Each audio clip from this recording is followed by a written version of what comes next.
পরিবারের পাশাপাশি দুটি রাজবাড়ি ৪৬ নম্বর এবং ৪৭ নম্বর। দুর্গাপুজোর ইতিহাসের সঙ্গে জড়িয়ে থাকা এই দুটি রাজবাড়ি উত্তর কলকাতার পাথুরিয়া ঘাটার ঘোষ পরিবারের। এই মুহূর্তে আমরা দাঁড়িয়ে রয়েছি ৪৭ নম্বর পাথুরিয়া ঘাটা স্ট্রিটের খেলাদ ঘোষ ম্যানশনে।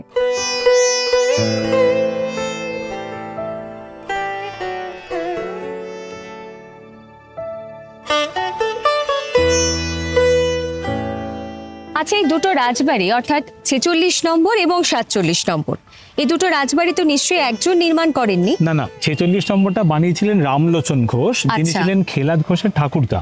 আচ্ছা, উনি অ্যাকচুয়ালি ওয়ারেন হেস্টিংস এর আন্ডারে চাকরি করতেন। এবং শোনা যায় যে এই পুজোয় নাকি ওয়ারেন হেস্টিংস তার স্ত্রীকে নিয়ে একাধিকবার এসেছেন। মানে এর থেকে বোঝা যায় যে সেই সময় এই ধরনের যে বাড়িগুলো ছিল তারা কিন্তু ব্রিটিশদের খুব কাছে ছিল। ঠিক। এবারে এই বাড়িতে ৪৭ নম্বর বাড়িটা বানিয়েছিলেন খেলাদ ঘোষ, যেখানে আমরা এখন দাঁড়িয়ে আছি, কিন্তু ৪৬ নম্বর বাড়িতে উনি জন্মেছিলেন। আচ্ছা, মানে ওইখানে জন্মেছিলেন, এটা উনি বানিয়েছেন। এই বাড়ির সম্বন্ধে বলা যায় যে এই বাড়িতে ঠাকুর দালান সেটা ৮৫ ফুট লম্বা, সেটা সম্ভবত কলকাতা শহরে ওয়ান অফ দ্য লার্জেস্ট, এবং আমরা চোখের সামনে দেখতে পাচ্ছি। এবং এই বাড়িটা দেখেও মোটামুটি বোঝা যায় যে এটা হয়তো সব থেকে ভালোভাবে মেনটেন করা বাড়ি, যে কটা বাড়ি এখনো পুরনো আছে। আচ্ছা কুণাল দা, আমি শুনেছি এই বাড়িতে নাকি রামকৃষ্ণ পরমহংসদেব এসেছিলেন। হ্যাঁ, এসেছিলেন তো। উনি ঠাকুর রামকৃষ্ণদেব এখানে এসেছিলেন 1883 21 জুলাই। আচ্ছা। উনি এই বাড়িতে এসে এই বাড়ির ঠাকুর ঘর, এই বাড়ির ঠাকুর দালান, ওপরের বারান্দা, বৈঠকখানা, এই জায়গাগুলো ঘুরে দেখেছিলেন। এবং এটাও শোনা যায় যে এই বাড়িতে এসে নাকি ওনার ভাব সমাধিও হয়েছিল।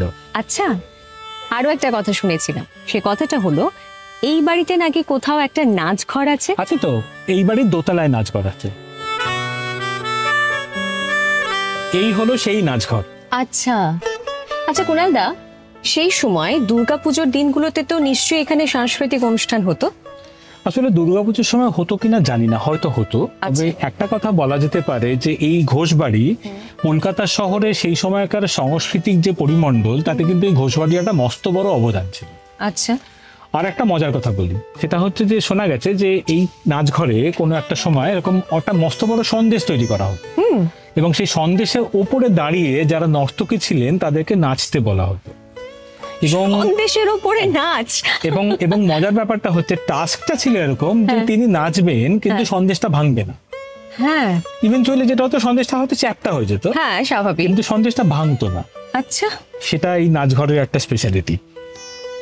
যাই হোক, এই গল্প তো চলবেই, কিন্তু আমরা এই মুহূর্তে ঘোষ বাড়ির একজন সদস্যের সঙ্গে কথা বলবো। আমাদের মধ্যে এই মুহূর্তে রয়েছেন খেলাদ ঘোষ পরিবারের অষ্টম প্রজন্ম প্রদীপ্ত ঘোষ। নমস্কার প্রদীপ্ত। নমস্কার। কেমন আছো? ভালো আছি। আচ্ছা, তোমাদের বাড়ির একটা ট্রেডিশন আমি শুনলাম আসার আগে, সেটা হচ্ছে তোমাদের বাড়ি থেকে কলা বউ নাকি বেরোন না। এটার বৃত্তান্তটা যদি একটু বলো।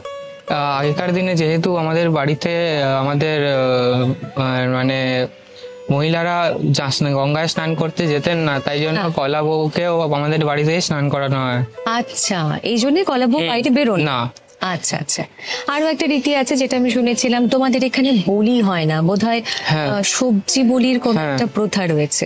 এই চালে আমরা চাল কুমড়োকে আমরা বলি দিই। আচ্ছা, তো বলিটা হয় না কেন? মানে অনেক জায়গাতেই তো দুর্গাপুজোতে বলি প্রথা রয়েছে। এটা মানে জবের থেকে বাড়িতে পুজো স্টার্ট হয়েছে, এখানে মানে অ্যানিমালদের বলি দেওয়া হয় না। আর নীলকণ্ঠ পাখি, আগে তো শুনেছিলাম নীলকণ্ঠ পাখি নাকি ওড়ানো হতো। নীলকণ্ঠ পাখি মানে আগে আমরা মানে দশমীর দিন ঠাকুর বিসর্জনের সময় আমরা নীলকণ্ঠ পাখি ছেড়ে দিতাম, তারপরে গান ফায়ারিং হতো। কিন্তু যেহেতু গভর্নমেন্ট ওটা ব্যান করেছে, এখন আর সেটা করা হয় না। আচ্ছা আচ্ছা, অসংখ্য ধন্যবাদ। ভালো থেকো একদম। এবং এইভাবেই তোমাদের বাড়ির ট্রেডিশনাল পুজো যেন আমাদের প্রত্যেককে বারংবার এইভাবেই আকর্ষিত করে, সেটাই প্রার্থনা থাকবে ঈশ্বরের কাছে। অসংখ্য ধন্যবাদ। নিশ্চয়ই, থ্যাংক ইউ।